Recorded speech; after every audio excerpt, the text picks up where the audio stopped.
आज के इस समारोह के केंद्र बिंदु सभी 530 नौजवान जो आज एक नए दायित्व का निर्वाह करने जा रहे हैं, इस समारोह में उपस्थित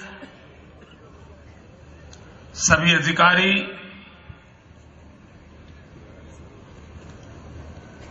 इन जवानों के अभिभावक,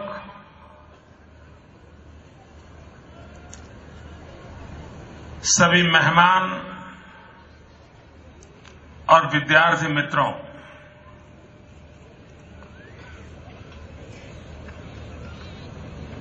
उन्नीस 1960 में गुजरात ने अपनी विकास यात्रा को प्रारंभ किया। इतने वर्षों में यह पहली घटना है कि एक साथ इतनी बड़ी मात्रा में पुलिस फोर्स में पीएसआई जो एक महत्वपूर्ण इकाई होता है, उनकी पास आउट परेड हो रही है। ये भी बड़े गर्व की बात है कि इन 530 में 68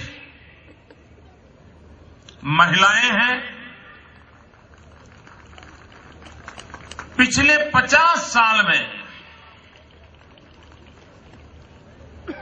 इस प्रकार के पास आउट फॉरवर्ड में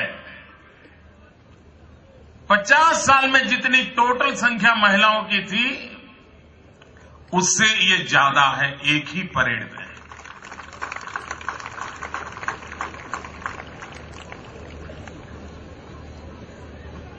यह भी बात ध्यान में आई है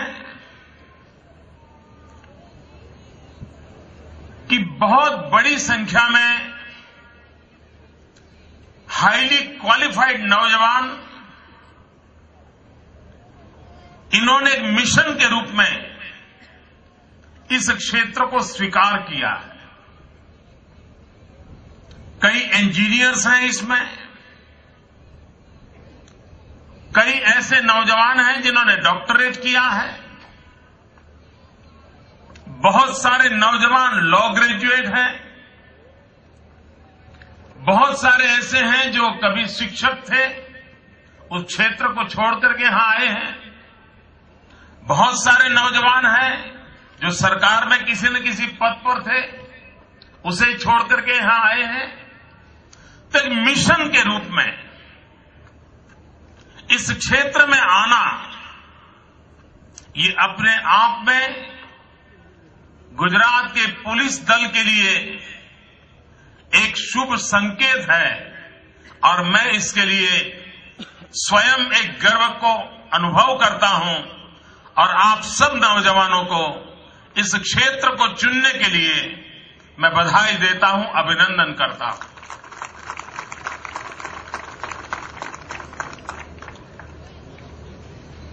मित्रों, एक कसौटी का काल रहता है जब ट्रेनिंग होती है।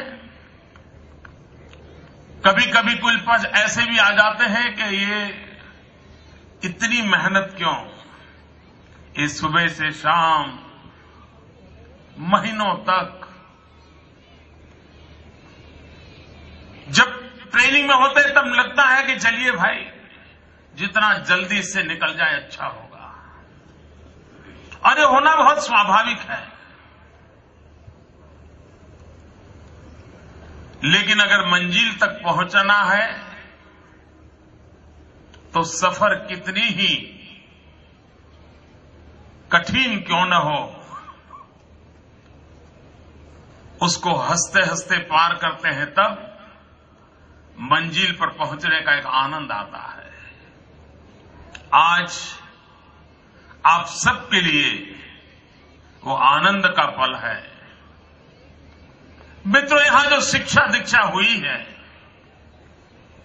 वो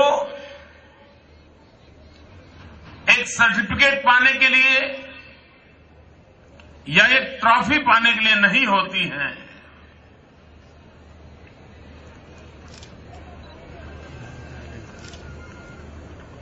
नौकरी में स्थान पाने के लिए नहीं होती है। इस प्रकार की जो ट्रेनिंग होती है उसको जीवन भर जीना पड़ता है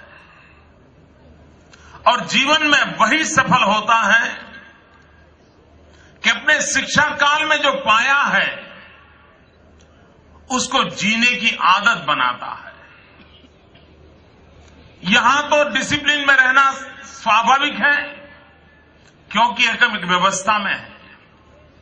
यहां जल्दी उठना स्वाभाविक है क्योंकि हम एक व्यवस्था में हैं। सुबह ब्यूगल बजता होगा, विसल बत्ती होगी, वो हमें एक ढर्रे में ले जाती होगी। जब एक व्यवस्था के चौखट में होते हैं तब अपने आप को ढालना मुश्किल नहीं होता है। कभी हमें एक 3x6 के कमरे में रहने के लिए कोई कहे तो हम रह नहीं पाते, और कोई कहे कि 48 आवर्स आपको इसी में रहना है, जो भी गुजारा करना है, तो एक बोझ महसूस होता है। लेकिन अगर 48 आवर की जर्नी हो और ट्रेन के उस छोटे से कंपार्टमेंट में टाइम निकालना हो तो बड़े आराम से निकाल देते हैं, क्योंकि पता है कि मैं एक व्यवस्था के भीतर हूं और 48 घंटे के बाद ही मुझे उतरना है, तो अपने आप को हंसते खेलते निकाल देते हैं। मित्रों, इसलिए इस साल भर के जीवन को पार करना उतना कठिन नहीं था जितना कि कठिनाई अब शुरू होती है। जब कोई कहने वाला नहीं होगा, कोई पूछने वाला नहीं होगा, एक्सरसाइज करिए कहने के लिए कोई होगा नहीं। जिन विषयों को देखा है, जिन कानूनी बारीकियों को समझा है, उसको स्मरण कीजिए, उसको याद कीजिए और हर घटना के साथ अपने मन को जोड़ करके ऐसा हुआ, मैं होता तो क्या करता। ये जब तक अपना मन निरंतर काम नहीं करता है तो हम अपने प्रोफेशन में सफल नहीं होते हैं। 2400 घंटे यहां का जो कालखंड है उसको जीने का प्रयास करना, ये सबसे बड़ा चैलेंज होता है। मैं आशा करता हूं कि आप जो नौजवान आज यहां से जीवन के एक नए अवसर की ओर कदम रख रहे हैं, तब आप इसे कैसे जिया जाए, जिंदगी का हिस्सा कैसे बनाया जाए, ये शिक्षा पद के लिए नहीं, एक जीवन की पुनः प्रतिष्ठा के लिए कैसे हो, इसलिए अगर यह शिक्षा उपयोग आएगी तो मैं मानता हूं कि आप अपने यूनिफॉर्म की शोभा बढ़ाएंगे। आपके कंधे पर जो नाम या पट्टियां लगी हैं वो अपने आप के एक शानो शौकत होती है। वो आपके कंधे की शोभा नहीं बढ़ाती हैं, लेकिन आपके कंधे पर जो निशान होता है वो आपकी इस राज्य की जिम्मेवारी को दर्शाता है। वो कंधा आपकी शोभा के लिए नहीं होता है, वो कंधा राज्य की शोभा के लिए होता है। और जो इस कंधे का सामर्थ्य समझता है, उस कंधे पर लगी हुई पट्टी, उस पर लगे हुए वो सिंबल, उस पर लिखे हुए वो नाम, इन सब की अपनी एक ताकत होती है। उसके साथ एक गरिमा जुड़ी होती है, एक सम्मान जुड़ा होता है। और इसलिए आपका कंधा पूरे राज्य की शक्ति का कंधा बनता है और उस कंधे को संभालने के लिए पूरे जीवन को, पूरे शरीर को, पूरे मन मंदिर को उस लिए प्रतिबद्ध करना पड़ता है और तभी जाकर के जीवन बनता है। भाइयों बहनों, एक विद्यार्थी काल में एक मुक्ति का आनंद होता है और इसलिए कितने ही बड़े दायित्व को संभालने के लिए हम विद्यार्थी अवस्था में होते हैं, तब मन काफी लचीला होता है, खुलापन भी होता है। लेकिन जब उसी शिक्षा दीक्षा के साथ दायित्व में जाते हैं तब दायित्व का एक बहुत बड़ा बोझ होता है। और ये एक ऐसा क्षेत्र है कि जहां सबसे ज्यादा तनाव का माहौल रहता है। हर पल अटेंशन में रहना पड़ता है। कब पता नहीं क्या आएगा, कहां दौड़ना पड़ेगा, कहां भागना पड़ेगा। ऐसे समय आपको यहां जो योग की शिक्षा दी गई है, अगर वो आपका जीवन का हिस्सा बने तो तनाव से मुक्त होकर के स्वस्थ मन से कितनी बाधाएं क्यों ना आए, कितने ही संकट क्यों ना आए, कितनी ही गहन परिस्थिति को निपटने का परिस्थिति क्यों ना आए, स्वस्थ मन से अगर करना है तो आपको यहां जो योग की शिक्षा दी गई है उसको आप जीवन का हिस्सा बनाएंगे, ये मैं आप सबसे आशा करता हूं। अगर आपके चेहरे पर मुस्कान होगी तो आप बहुत ही आसानी के साथ कठोर से कठोर काम को भी कर पाते हैं। और इसलिए यहां जो शिक्षा दीक्षा मिली है उसके ये जो ह्यूमन एंगल है, जो बारीकियां हैं, उसे कभी भूलना नहीं चाहिए, उसे प्राथमिकता देनी चाहिए। भाइयों बहनों, आज हम जा रहे हैं, एक व्यवस्था के अंदर हम आए हैं, एक बहुत बड़ी लंबी पाइपलाइन में एक और घुसते हैं तो कुछ न चाहते हुए भी दूसरी ओर वैसे भी निकलने वाले हैं। और कुछ लोग ऐसे होते हैं कि जीवन में एक व्यवस्था के अंदर प्रवेश कर लेते हैं, फिर उनको लगता है समय ही उसको आगे लेता चल जाएगा। मन तो जो समय का इंतजार करते हुए चलते रहते हैं, न वो जिंदगी में कुछ पा सकते हैं, न जीवन में किसी को देने का संतोष ले सकते हैं। मैं नौजवानों आपसे नहीं चाहता हूं कि आप इसे अपनी मंजिल माने, आप इसे एक मुकाम माने, आप मन में तय करके जाएं और आगे जाना है और नई ऊंचाइयों पर जाना है। इसके लिए जितनी अपनी क्षमता बढ़ानी होगी, जितना अपना ज्ञान बढ़ाना होगा, जितना अपना कौशल्य बढ़ाना होगा, हम जिन जिन हमारी क्वालिटीज को जोड़ना होगा उसको जोड़ने के लिए हम प्रयास करेंगे। और अगर हम उसको करते हैं तो मुझे विश्वास है मित्रों कि आपके लिए ये मुकाम रहेगा। समय इंतजार नहीं करेगा, आप समय के पास जाएंगे और मौका ढूंढते ही आप भी क्यों न उच्च पदों पर पहुंचे। जितने भी रास्ते से गुजरना पड़े गुजरे, जितनी भी कसौटियों को पार करना पड़े करें, लेकिन आप उच्च पद पर जाने के सपने लेकर के मंजिल कभी कहीं ऊंची रखिए, एक एक मुकाम को पार करते जाइए और नया कुछ पाने का संकल्प लेकर के चलेंगे। मैं विश्वास करता हूं दोस्तों, आप में से कई लोग इस राज्य की आन बान शान बनकर के पूरे हिंदुस्तान में अपना नाम रोशन कर सकते हैं, ये मुझे भरोसा है। आप अपने आप पर भरोसा कीजिए, आप अपने जीवन को बढ़ा सकते हैं। मुझे इस बात का गर्व है, मैं यहां जब काशी और पडर के लिए जा रहा था निरीक्षण के लिए, तो पहले मुझे कुछ नागरिकों की ओर मैं देख रहा था और मैं अनुभव कर रहा था कि ज्यादातर उनमें वो परिवार बैठे थे जिनका बेटा, जिसका भाई इस परेड में शामिल है। मैं उनकी तरफ देखता था, बहुत ही सामान्य परिवार के सब स्वजन यहां बैठे हुए हैं, कोई बहुत उच्च घरानों से आए हुए लोग नहीं है। कई ऐसी विधवा माताएं हैं जिनका बेटा आज इस यूनिफॉर्म में शान और शौकत के साथ खड़ा होगा। उस विधवा मां को कब पता होगा कि मेरे बेटे को इस प्रकार का पद कैसे मिल सकता है। आज की व्यवस्था जिस प्रकार से गुजर रही है, कोई भरोसा नहीं कर सकता है कि एक विधवा मां का बेटा, जिसको कोई पहचानता तक नहीं है, लेकिन व्यवस्था के तहत ट्रांसपेरेंसी के कारण, अपनी क्षमता के कारण वो वहां पहुंच गया। भाइयों बहनों,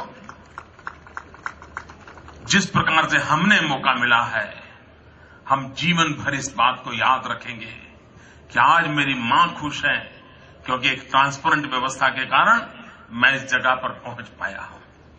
मेरा भाई खुश है, मेरी बहन खुश है, मेरे पिताजी खुश है, मेरी मां खुश है।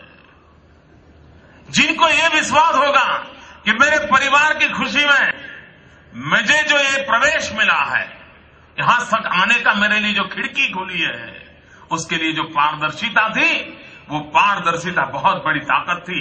अगर मेरी जिंदगी का आनंद वो पारदर्शिता है, मेरे परिवार की खुशी का कारण वो पारदर्शिता है, तो मेरा कर्तव्य बनता है कि मैं जीवन भर उस पारदर्शिता का पालन करूंगा, ताकि मैं भी हजारों लाखों लोगों की खुशियों का कारण बन सकूं। और इसलिए मैं मित्रों आपसे अपेक्षा करूंगा मैं आपसे प्रार्थना करूंगा, मैं आग्रह करूंगा, और जब आपने ईश्वर को समर्थ साथ रख करके हुए आज शपथ लिया है, उस शपथ का एक एक शब्द जीना पड़ता है। दोस्तों, शपथ ये वाणी नहीं है, शपथ ये शब्द नहीं होते हैं।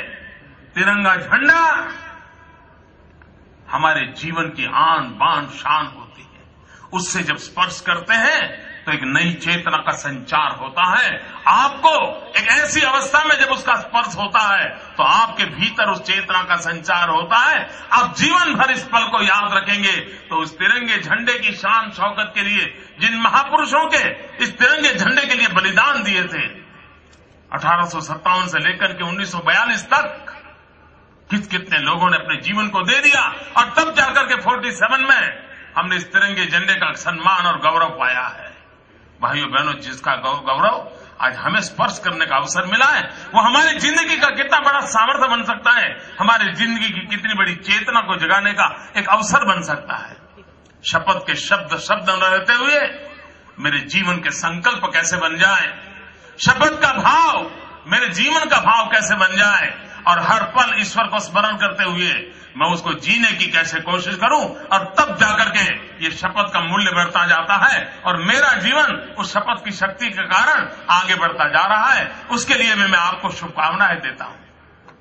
भाइयों बहनों, देश नए नए संकटों से गुजर रहा है। एक जमाना था जब सेनाएं युद्ध करती थी तो कितनों के लहू बहते थे, कितनी मां की गोद उजड़ जाती थी। वक्त बदल चुका। आज युद्ध में टेक्नोलॉजी ने जगा ली है। सीना तान करके गोलियां खाने का नौबत कम होती चली जा रही है। उसके बाद भी देश का जय और पराजय संभव हो सकता है। एक नए क्षेत्र खुल चुके हैं, और उसी प्रकार से भी सामान्य जीवन में सुरक्षा का विषय पहले जैसा नहीं रहा है। टेक्नोलॉजी ने गुनाहित कृत्यों में जगह ले ली है। एक दो गुना वो विषय नहीं रहा है। अब आतंकवाद, नक्सलवाद जैसी समस्याओं से देश को जूझना पड़ रहा है। मित्रों, युद्ध के अंदर जितने जवान नहीं मारे गए हैं, उससे ज्यादा जवान आतंकवादियों की गोलियों से मारे गए हैं। देश के विकास को ठप करने में नक्सलवाद एक बहुत बड़ा कारण बना हुआ है। आज इस देश के कई इलाके हैं जहां सरकार ने जाके स्कूल बनाया, नक्सलवादियों ने उड़ा दिया। कई अस्पताल बनाया, नक्सलवादियों ने उड़ा दिया। असंतोष की आग पैदा करने के लिए न जाने कितने कितने लोगों को मारा जा रहा है। भाइयों बहनों, ये आतंकवाद हो, नक्सलवाद हो, हमें अपनी जान की बाजी लगा करके भी निर्दोष नागरिकों की रक्षा करनी पड़ती है। और मित्रों, जब तक भीतर साहस नहीं है तब तक हम उस स्थिति को निपट नहीं सकते हैं।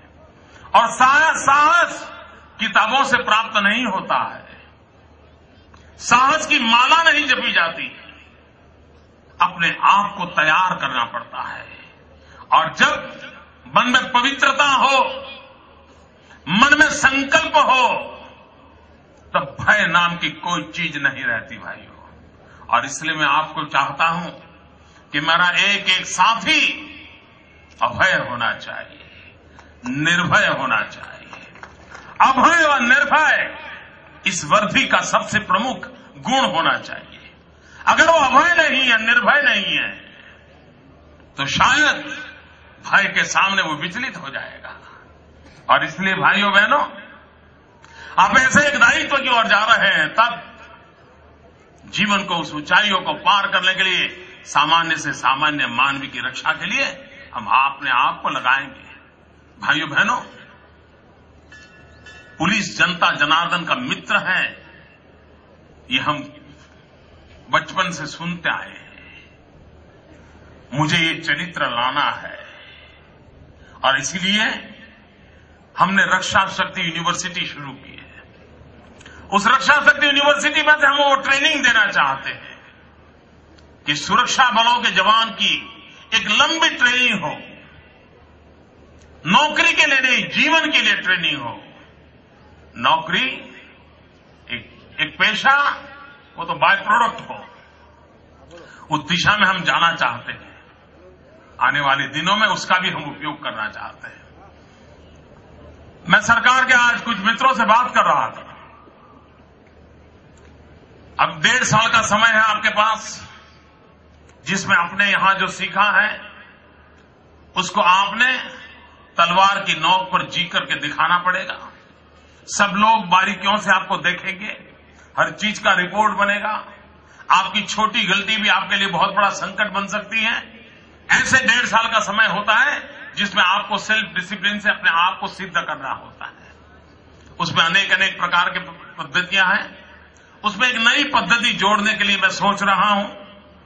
मैं क्षेत्र के जो विद्वान हैं उनसे कहूंगा कि उस पर काम करें और एक ही हफ्ता में कुछ निर्णय हम कर सकें कि यहां से एक एक जो नौजवान तैयार होकर जाता है उसको 1.5 साल के कार्यकाल में कम से कम 100 आवर अपने से नीचे जो कांस्टेबल्स हैं, यहां जो उसने ट्रेनिंग ली है, 100 आवर 25-25 की 4 बैच हो या 30-30 की 3 बैच हो, आने वाले 1.5 साल में उन लोगों को वो ट्रेनिंग दे। हर दिन सुबह 5 से 8, 5:30 से 8 उन कांस्टेबल को ट्रेनिंग दे। जो यहां सीखा है वो वहां सिखाएं। एक सिलेबस बनाया जाए 100 आवर्स का, और वो काम आप लोग करें, ताकि यहां जो आप सीखे हैं उसको सिखाने से वो और अधिक पक्का होता है और अधिक आपका वो स्वभाव बन जाता है। कभी कभी सीखते समय बहुत सी चीजों पर हमारा ध्यान नहीं जाता है, एग्जाम में तो कभी निकल जाते हैं, लेकिन जब सिखाना होता है तब बहुत सी बातों की ओर हमारा ध्यान जाता है। और इसलिए आपके इस 1.5 साल के काम में 100 आवर का एक और जिम्मा उसको भी जोड़ने के लिए मैं सोच रहा हूं। और हम देखेंगे कि जिन कांस्टेबल को आपने ट्रेनिंग किया है उसमें से कितने परसेंटेज हैं जिनको सफलता मिलती है, उसके आधार पर हम तय करेंगे कि आपने यहां से क्या पाया है। यहां से कुछ भूल करके जाना नहीं है। मुझे विश्वास है मित्रों, एक साथ राज्य के अंदर इतनी बड़ी संख्या में आप जैसे नौजवानों को पूरी व्यवस्था से जोड़ने के कारण गुजरात के पुलिस बल को एक नई ताकत मिलेगी। आम आदमी के सुख दुख के साथी बनकर के उसको सुरक्षा का हम एक एहसास दे पाएंगे और गुजरात का सामान्य से सामान्य मन भी हमारी उपस्थिति मात्र से सुरक्षा को अनुभव करे, हमारी उपस्थिति की मात्र से उसको एक चैन की नींद आ जाए, उस प्रकार का अपना व्यवहार रहे। इसी एक अपेक्षा के साथ आप सबको बहुत बहुत शुभकामनाएं, आपके परिवारजनों को भी शुभकामनाएं देता हूं कि वे समाज ने इतना सारा दिया है, आपके बेटे को शान शौकत दी है। हम सब मिलकर के समाज के कर्ज को चुकाने के लिए जब भी मौका मिले कुछ न कुछ करते रहें। इसी एक अपेक्षा के साथ आप सबको भारत माता की सेवा के लिए कदम रखने के लिए, एक नई जिम्मेवारी के साथ आगे बढ़ने के लिए मैं आह्वान करता हूं, शुभकामनाएं देता हूं। बहुत बहुत धन्यवाद।